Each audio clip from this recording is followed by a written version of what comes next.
Are you allowed to go into like the origins of RPO at all? Is that? Yeah, so it's actually, a very interesting story. You always kind of hear like, oh, Microsoft was started in a garage, or, Apple was started in a garage. It's really kind of how we were created as well. So our owner, he resides out of state in New Hampshire. Very kind of interesting story there as well. He's a very, very genius engineer, very humble man. You could see him walking on the street, never knew who he was. Yeah. So in a nutshell, he went to someone in the DoD and said, let me make you better night vision products. Let me do this for you. And sure as shit, that's exactly what he did.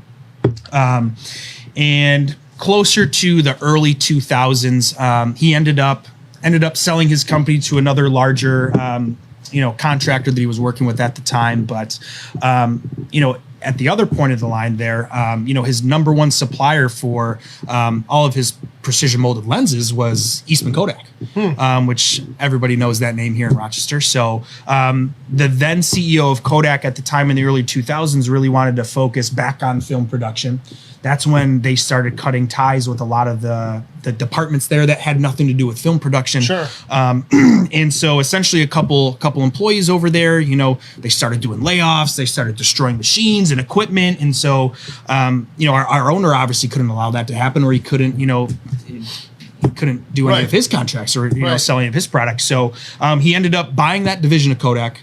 He ended up bringing a number of key players over that some are still with the company today. Wow, that's cool. A lot of their machines over. And in 2005, that was RPO's birthright. So again, it really does sound like the kind of cliche, like we almost started in a garage somewhere. Yeah. But, it's essentially, how we were created. And another cool thing about our owner too, every time he talks, it's never really about him. He's done some very, very cool and very just genuine things for his employees, his people, the people that he serves.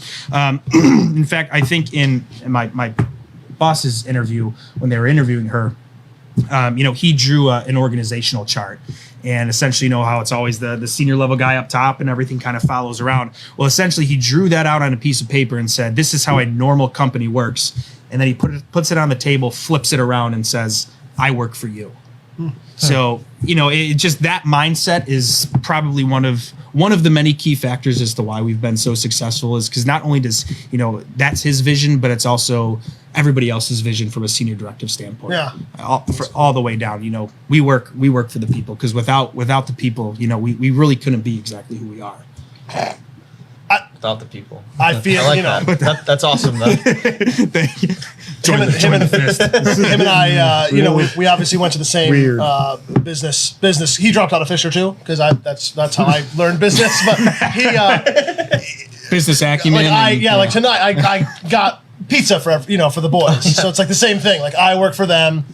I get them the pizza. That's on the exact same level. Yeah. And 20 more deployment bags. Same business, thing. Yeah. Business acumen. Yeah, exactly. Making just thank you. Yeah. Mike asks, is the owner a gun guy?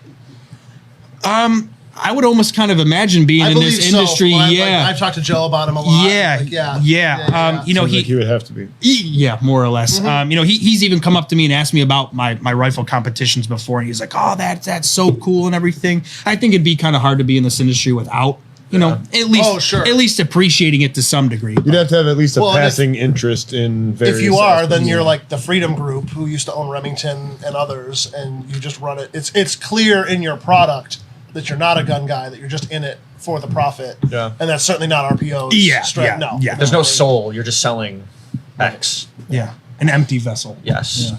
Like me, because I'm a redhead. I'm a little red here too. Yeah. I'm Irish. One of us. One of us.